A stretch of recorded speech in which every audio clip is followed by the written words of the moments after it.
Matinding traidoran at sabuatan ang bistado na ngayon sa Malacanang. Sa wakas ay napilitan na ring magsalita si First Lady Liza Araneta Marcos matapos pumutok ang issue tungkol sa kanyang di umano ilabis na pangingialam sa mga usapin sa gobyerno. Buking na sa mata ng publiko ang pagiging paladesisyon ng First Lady sa mga isyong dapat ay ang Pangulo lamang ang maihawak. Ayon sa mga ulat, ang patuloy na panghihimasok na ito ay nagdulot ng matinding hidwaan at traidoran sa loob mismo ng gabinete. Marami sa mga opisyal ang nadidismaya dahil sa halip na si FDPA ang magbigay ng pinal na utos, tila ang First Lady ang nagmamando sa mga mahahalagang pasya. Ito ba ang tunay na dahilan kung bakit nagkakagulo ngayon ang mga nasa itaas? Paano magkakaroon ng maayos na pamamalakad kung ang mismong nasa palasyo ay may mga aninong nag-aagawan ng kapangyarihan? Umani ng sari-saring reaksyon mula sa netizens ang mga naglalabasang balita at marami ang hindi kumbinsido sa mga depensa ng pamahalaan. Ito na ba ang simula ng pagbagsak ng tiwala ng bayan sa kasalukuyang administrasyon? Tutukan ang mga susunod na mangyayari, I-like at I-share ang video na ito.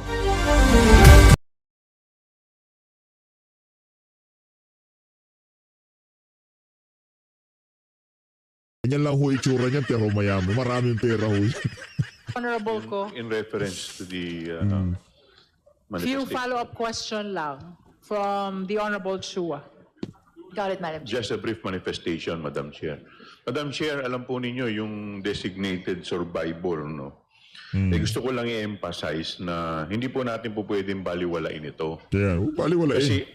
sa Amerika po o sa ibang bansa, ito pong tinatawag nating designated survivor ay ito po ay protocol sa US government. Ito po ay inakma dun sa isang makikita po natin yung konsepto nito dun po sa isang TV series sa Amerika, yung designated survivor. So ang ibig sabihin po nito, Madam Chair, dun po sa Amerika, pagka meron pong isang malaking pagtitipon kung saan nandoon lahat ang mga top brass o lahat ng mga matataas na opisyal ng gobyerno mula presidente, vice-presidente, mga cabinet secretary, senador, mga congressman. Kumbaga, ikukumpara po natin dito sa ating present setup. Ito po yung tinatawag nating SONA.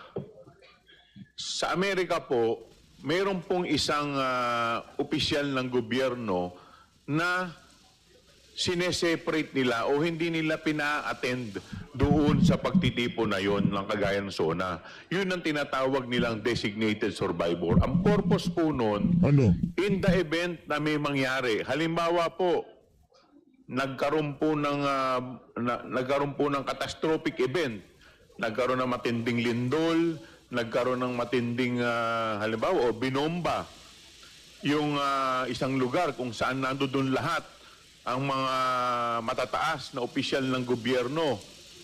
Eh meron pong isang matitira, yung designated survivor, siya po ang tatayo o hahaliling presidente ng bansa.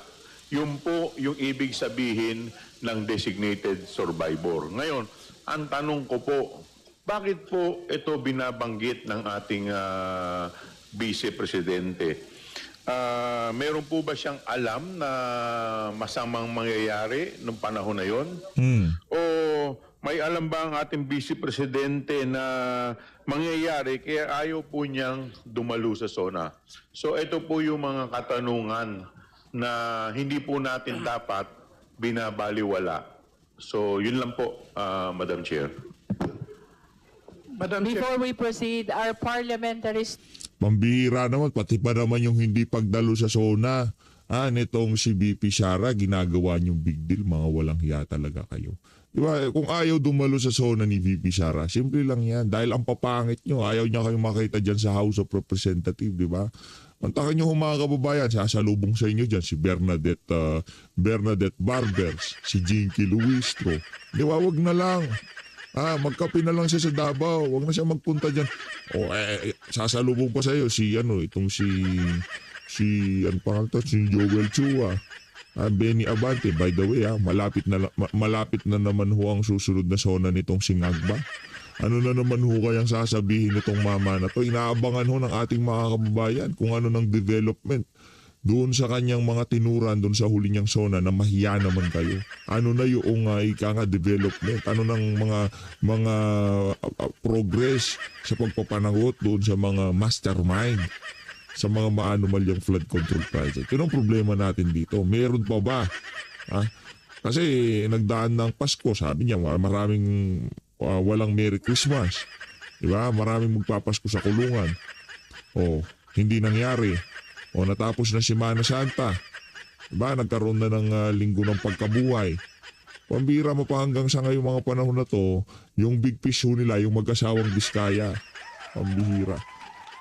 Status, we are conducting the clarificatory hearing for the allegations of threat and destabilization acts.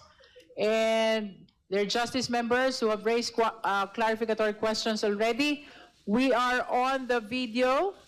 Honorable Barbers just presented the video of resignation of the Vice President and the designated survivor videos. And for the record, these videos were submitted by the NBI during our clarificatory hearings.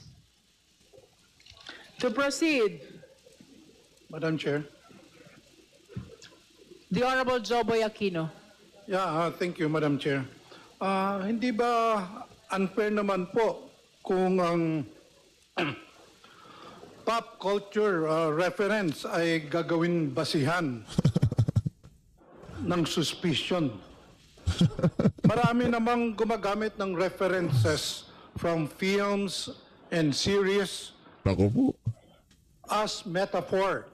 Metaphor lang, Madam Chair. Ang punto ko lang, yung series ng Designated Survivor ay widely known na fiction. Kung ginamit man ito ng Vice Presidente, it could simply be a figure of speech.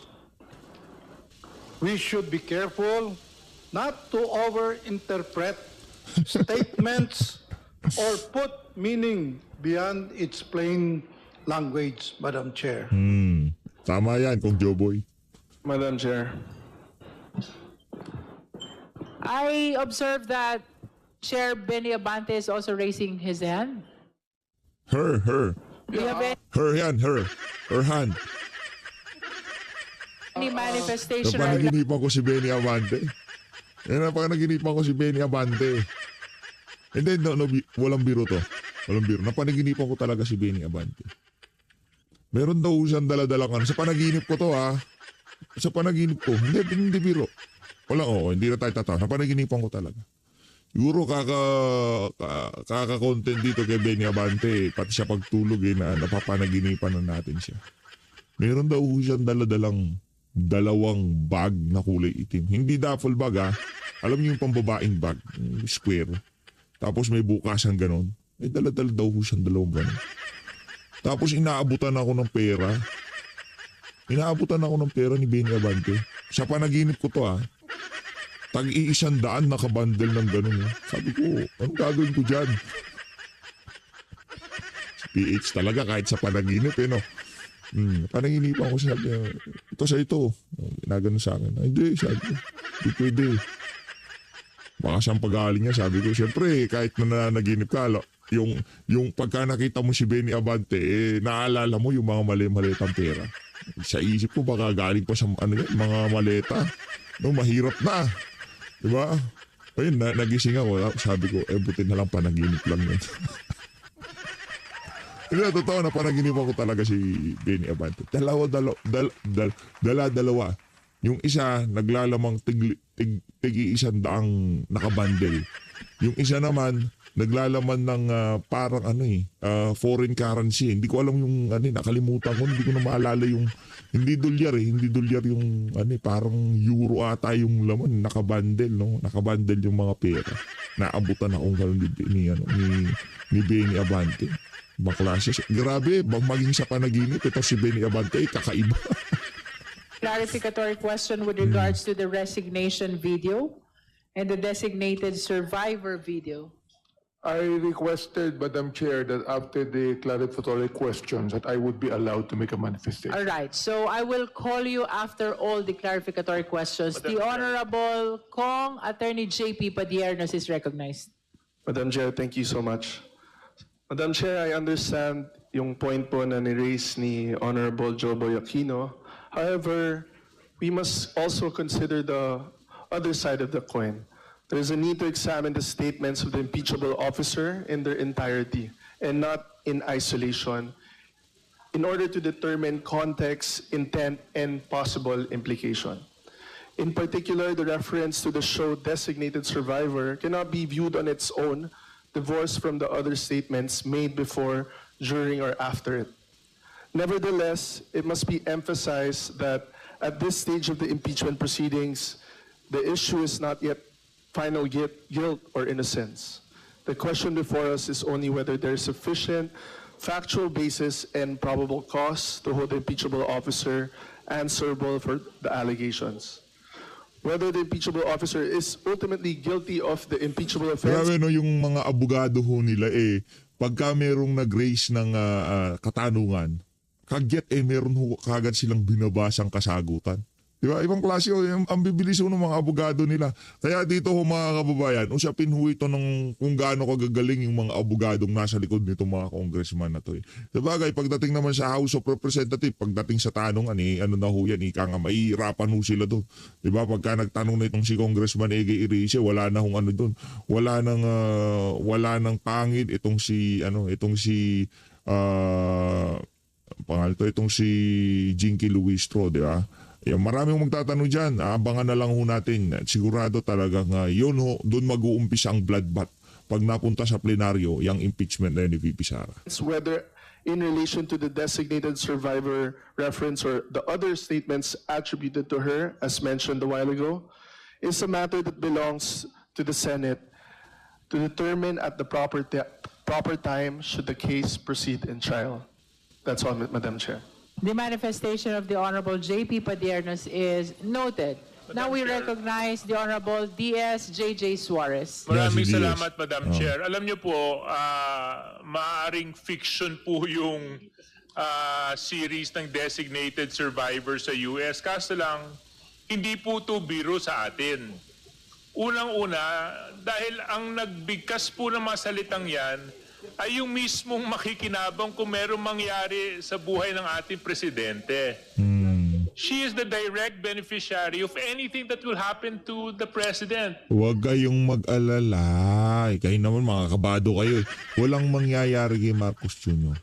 Kung sakali man, matapos niya kanyang termino, o kung malulugmok, dadapa ang buong Pilipinas kung mangyayari, wala tayong magagawa. Yun ang yun ang kabayaran sa hindi pakikinig ng sambayan ng Pilipino dito kay dating Pangulong Rodrigo Duterte. May maleta, may bagahe, kaya yan, nakikita na ho natin ang resulta kung ano ang naging naging resulta doon sa ating ginawang pagboto dyan sa mama na yan. And thereby designating herself as a survivor. Matatapos siya. Matatapos. Huwag kayong mag-alala. Matatapos.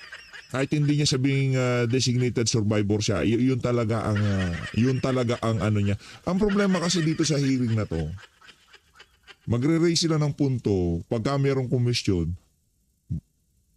gugulpihin nila. Hindi literal na gulpi Yung mga argumento, talagang pagtutulong-tulungan nila. Kaso pagdating sa trial, di naman maaari yan. Kaya hindi maaari ang mga ganyang klaseng galawan. Diyan siguro sa House of Representatives, okay lang na ginagawa nila yan. Pero pag dumating na tayo sa actual trial, o baka sa plenary pa lang, iba na hong usapan yan. Yang bumbunan na yan, nitong si J.J. Suarez, wala nang kinang yan pagdating doon. Means that she may be entertaining some thought or there are some, things that may happen to the president. And as we all know, the president, the highest elected official of the land, whose life must remain secure because of the responsibilities and the duties that he holds. Oo naman. So we should not take this lightly, Madam Chair. Yes, it may be a base. Paano na yung mga maleta, di ba, J.J. Suarez, kung hindi natin poprotektahan ang buhay nitong si Marcos Jr.? Paano na yung mga maleta? Paano na yung pagnanakaw na mangyayari sa administrasyon ni Marcos Jr.? Kailangan proteksyonan talaga yan. Of some series, and all the reason why it should be the basis because there is so much significance in that statement that was uttered, Madam Chair. So I would just like to put that on record. Thank you very much. Thank you, Honorable D.S.J.J. Suarez. Now we proceed with the next to raise clarificatory question. Is this still on the video of resignation and designated survivor, D.S. Konghun? D.S. Konghun is recognized. Yes, Madam Chair. Thank you, Madam Chair. May I ask clarificatory questions lang po para sa NBI? Kasi kung Base po sa Part 4, Paragraph 53 ng Affidavit of Investigation, sinabi dito na the statements made by the Vice President were brought about or motivated by the unpleasant circumstances that happened prior to November 23, 2024 press conference. She imagined that the cutting of the president ano yan, gawa ho ng abogado ni abogado nila dyan sa House of Representatives. Nakatoka siguro sa kanya yan, nakatoka sa kanya. head. She further claimed that her name was marred by Speaker Martin Romualdez, First Lady Lisa Marcos Araneta, and President Ferdinand Marcos Jr. Kinukumpirma niyo po ba ito? Yes, Your Honor.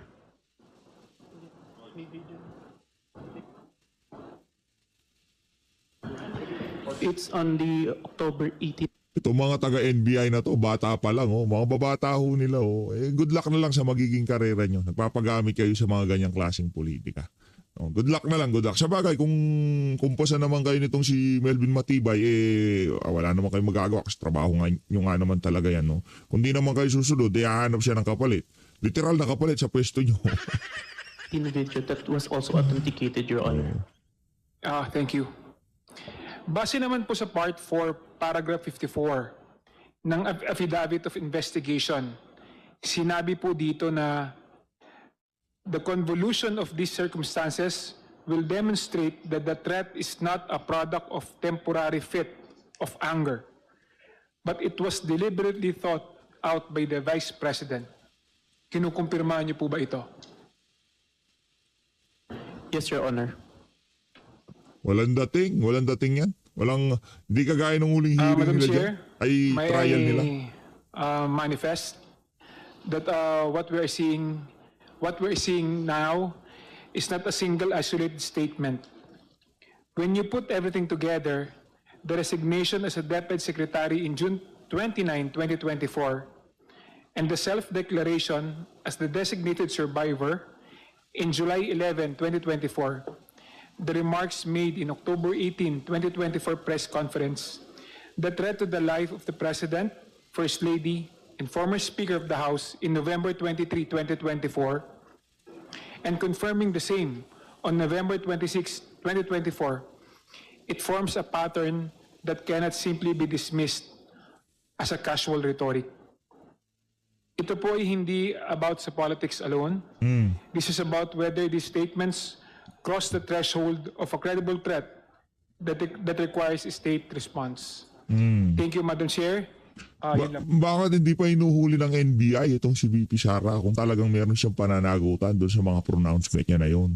Diba? Bakit hindi nag-prosper yung mga isinampang kaso sa kanya o yung pag-investigasyon na ginawa sa kanya? Ba't hindi nag-materialize sa pagkaka-aresto dito sasampa ng kaso o kung ano pa mang mabigat na ebidensya na pwedeng gamitin dyan sa impeachment na yan ngayong mga panahon na to? Ang problema, wala ho lahat eh. Kasi walang linabag na batas si VP. Abogado siya, ikaw nga kung hindi ka naman abogado eh. Banat kayo ng banat siya, karamihan sa inyo dyan, di naman maka-abogado. Oh. Thank you. We will go back to the video of resignation and designated survivor. If there are any other members who wish to manifest or raise questions on this video, if we are done, then we recognize the Honorable Rog Gutierrez Si Rog tayo. Thank you, for Madam his Chair. clarificatory questions. Madam Chair, just on that point po, no, and I do agree that tama rin naman po yung ginagawa ng NBI that in relation to the threat video, they're looking at other videos to provide context.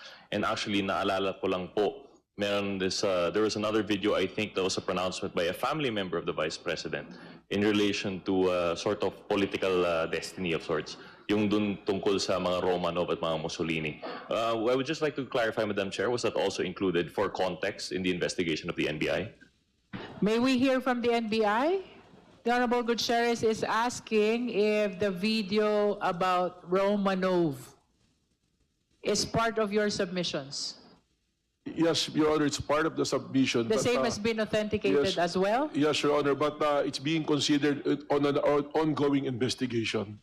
It's part of your ongoing investigation. Honor. What's the pleasure of the Honorable Gutierrez? Madam Chair, that was just a clarification po, no, kung na-consider. That's all. Thank you, Madam Chair. Madam Chair, The Honorable Bel Zamora. short manifestation.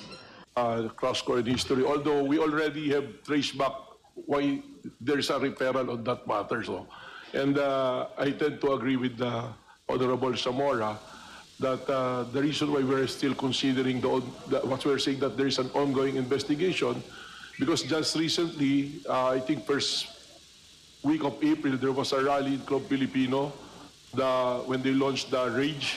Even the name, you'll see it, Rage. So, wherein the Mayor Basti Duterte made reference to kuhain yung ulo ng Pangulong Marcos, ano? And we've noticed a pattern na paulit-ulit, laging sinasabi, kuhain yung ulo. I think there was also a video submitted by... Kuhain ng ulo, ibig sabihin, ang ulo ni Marcos Jr. ang gusto ng sambayan ng Pilipino dito sa issue ng mga maanumalyang flood control. Huwag tayong tatanga-tanga, no? Para hindi tayo pinagtatawanan ng sambayan ng Pilipino. Kasi alam ng sambayan ng Pilipino, hindi mangyayari lahat ng nakawan na yan kung hindi pinahintulutan ng presidente. Kaya ang ulo ni Marcos Jr. ang kailangan na sambayan ng Pilipino. Ang ulo niya ang dapat makakulong. Yun lang ho yun. Hindi para gurgurin siya. Hindi siya kung ano pa man ikakapahamak niya. Ibig sabihin ng ulo, siya yung ulo ng pinakamalaking kakurakutan na nangyari sa kasaysayan ng Pilipinas. Huwag tayong liniliteral lahat ng bagay. Naku, pagdating sa korte, di tatayo yan. Kasuhan nyo si Mayor Basti Duterte. Tingnan natin kung tatayo yan. Balita ko, hinay-hinay na daw sila ngayong mga panahon na to dahil mga sinasampang kaso sa mga kaalyado nitong si dating Pangulong Rodrigo Duterte, puro akwit. Puro absuelto. No? NBI, which was also being considered in the ongoing investigation, that Vice President Sara Duterte also referring to remove the head, you know. And I'd like to make a reference on the earlier statement of Honorable De Lima on the pattern of behavior of the family. So lahat po yan ay recorded naman and been publicly used. Recorded naman. And Kasuhan yun yun pa po yung isang nagiging challenge sa amin sa NBI because again, just recently when the President Bongbong Marcos was present live in Palayan, Isabela, meron pong isang individual doon sa live na nag-post na barili na yan. So it's very alarming dahil hindi na, parang continuing na po yung threat sa ating Pangulo. And tabihan mo sa pagtulog, Brad. Bantayan mo pati pagkain niya. Di ba? NBI director na yun, binabantayan si Marcos Jr. Pagkain, pagtulog, di ba? Nandun ka lang lagi sa tabi niya. Para yung mga threat, talagang kung ano man yung threat na yung mapigilan niya. Kung tayo tatanungin dito sa PH Update, kung tayo tatanungin dito sa PH Update, gusto na natin mag-resign siya. Di ba? Kung pwede ma-impeach kaso wala na. Tapos na yung impeachment, mag-resign siya. Pero kung mayroong mangyaring masama sa kanya, o kung sakaling sumuko na yung mga bituka niya, wala nang problema. Pero yung gawan siya ng masama, yung saktan siya para lamang mapalitan siya, hindi rin naman tayo siyang ayon doon sa pamamaraan na yun. Kung sakaling mag-resign siya, approve. Diba? Pumirma yung mga bulati sa bituka niya at magurgur siya, approve, walang problema. Pero yung pagbantaan ng buhay niya, isipan ng masama yung buhay niya, hindi naman siguro tayo. Hindi naman ho ganun yung mga taga-suporta ni Tatay Digong. At kung si Tatay Digong di masusunod, hindi ho niya nanaisin yun. Kung merong mangyaring natural sa kanyang pangangatawan, biglang mahimasmasan, naumpog ang ulo niya, bigla siyang nahimasmasan, magre-resign na ako, ibibigay ko na kay Sara Duterte to. Yun, ganun. Pero para isipan yung mga Duterte, mga taga-suporta ng Duterte, may pinagnanasaan na magurgur yung mama na yan. Huwag, sayang. Sayang yung buhay nung gugurgur sa kanya. Hindi sayang yung buhay niya eh. Diba, sayang yung buhay nung gugurgur sa kanya kasi sigurado pahihirapan yan. No? Kaya tayo dito sa PH Update, ang gusto natin mangyari, mag-resign siyempre. Kung mabulok na talaga bituka niya, edi magurgur na siya. Sa natural na kaparaanan, magkasakit siya o kung ano pa man. Hindi natin ninanais kung yun yung mga senaryo na pwedeng mangyari, nakatanggap-tanggap para sa atin.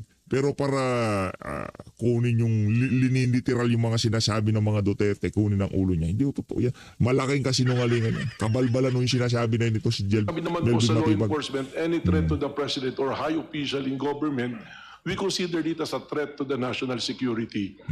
So it's good that these things are being raised here. So in addition to that, I issued a memorandum circular, administrative order number 11 po, dahil sunod-sunod na nga yung mga threat po na nakikita namin sa social media, creating a task force to continue to investigate this matter. That's Administrative Order number 11. Yes, ma'am. And What do you call the task force? Mag-ingat ho kayo sa mga nagpo-post, sa mga nag-aano. Mag-ingat ho kayo sa pagpo-post nyo dahil ang tingin ko nandiyan si Melvin Matibag para trabahuhin talaga yung opposition, yung mga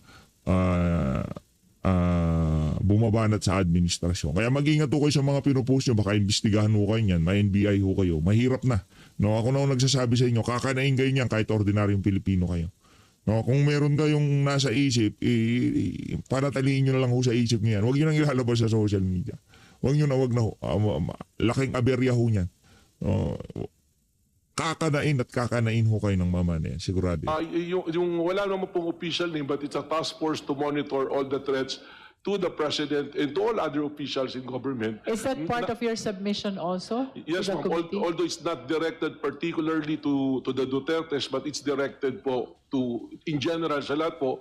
But this is an offshoot because of the behavior po of the family of the In other words, Director Matibag, the reason why you are considering all these videos, Director Matibag, is for you to be guided on whether or not threat was actually committed? As to the press conference of Vice President Duterte, it's already been established by the Bureau. It's established already. Long before I came to the Bureau, nandiyan naman po yung records, the record which speaks for itself, na the threat, the grave threat and the inciting to sedition are clear. All the elements were present, and dyan po, we're just awaiting for the decision of the prosecution, sir. May we just know for the record, natin. because you mentioned a while ago that there is a follow-up investigation. May we know the purpose of the follow-up investigation if you have resolved already the offense of threat that was committed against the first couple and the former speaker? How about the follow-up investigation?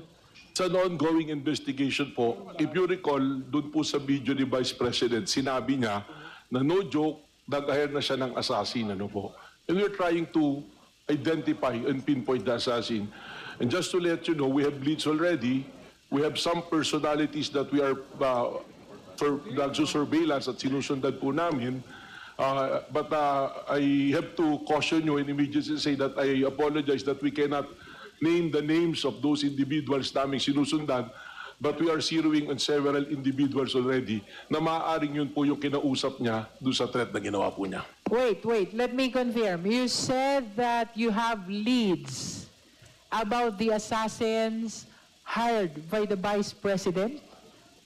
Yes, ma'am. Meron po kaming leads na mukhang talagang, at yun naman po yung findings na talagang may kinausap, kaya nga po nag-file ng kaso ng grave threat at inciting to sedition. Ano po. And this is the assassin hired to kill the president, the first lady, and the former speaker, which we saw from her video. Yan po yung part ng aming ongoing case build-up and to solidify po kung ito yung individual talaga. If you recall, meron pong mention, it's not been denied, na meron pong itinayong Vice President Sara, parang Vice Presidential Security Group, yung sarili niyang group. So, yun na lang, in general, we're looking on those individuals in the close associates of the Vice President.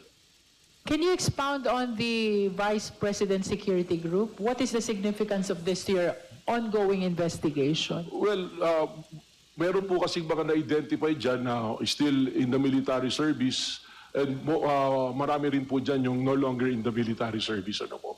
So- remember, yung sinusundan po natin is the second highest ranking official of the country. So she has the network. So at kaya po kailangan nating sundang maigi at i-surveillance po yung mga nakakausap at mga kinausap po. Is it correct to say that the subject matter of your follow-up investigation is the statement of the Vice President that he has hired an assassin? Yes po, doon po talaga yon dahil we considered it as a serious and actual threat to the life of the President, kaya kailangan po naming bantayan. And you consider the creation of the Vice President Security Group significant in the investigation of this having hired an assassin? Para sa amin po, yes, because it is very unusual to a Vice President. If you will look at the history of other Vice Presidents, hindi po ganun karami yung security group na nakabantay po sa kanila. Wala naman kasing wala naman na Vice President na kasing lakas ni VP Sara sa nakalipas na panahon, 'di ba? Walang Vice President na merong matinding pagbabanta sa buhay. Maliban dito kay VP Sara. Walang Vice President na talagang kinana niya ang presidente, umalis siya at binulgar niya mga kabuktutan na nangyayari sa administrasyon, maliban kay Vice President Sara Duterte. Kaya kung naggumawa siya ng VP SPG huwata yun, wala ho tayong nakikitang problema dyan. Pero kung gustong bigyan ng mali siya ni Melvin Matibag yan, wala nang problema ho yan. Ganyan talaga, trabaho niya yan. Kaya nga siya na sa NBI kasi yan ang gagawin niya. Ngayon, kung magdadahilan ka, next administration sasabihin mo, pag-utusan lang naman ako, huwag niyo akong pag-initan. Raulo. When you say hindi po ganito karami, can you give us an idea? How many security does the Vice President have in comparison with those Well, who serve as Vice Presidents? I'm not sure what is the number, but during the time of Vice President Lenny, I think it's not even more than 30. Pero dito po, hundreds po yung security na tinayo po nila. You are saying that during the time of Mayor Lenny, Vice President Lenny, around 30. And Lutang naman si Lenny, hindi niya kailangan ng maraming security, di ba? Lutang yun. Walang magtatangka sa buhay nun. Si VP Sara, anak ng tokwa. Ngayon pa lang ramdam nyo na presidente siya. Kaya kayo nagkakagulo ng ganyan. Ramdam nyo na presidente siya. That's my recollection. Ganyan kayo. during the time of VP Sara, how many? Hundreds po ngayon yan yung na-identify dyan By hundreds? Is it Hundreds. 100, 200? More than this, I think it's ranging from 500 po. Nagbawas 500? Makikita nyo naman po yan, di ba, dun sa paggasta dun sa confidential fund na mention po yan So this is 30 versus 500? Is that what you're saying, Director Matibag? So this is unusual po. It's not usual dun sa comparison. And ano ho yan? Ika nga kung ano man nasabihin ni Melvin Matibag dyan, hindi ho ibig sabihin yan ho ang katotohanan. Okay? Yan ang naratibo. Yan yung nakita, pinaka-emphasize nitong si Jinky Luistro, yung mga punto na 500, gaano karami yun siya ganito ganyan, di ba? Yung tipong kailangan nilang ilagay sa limelight o papangitin o siraan talaga si VP Sara.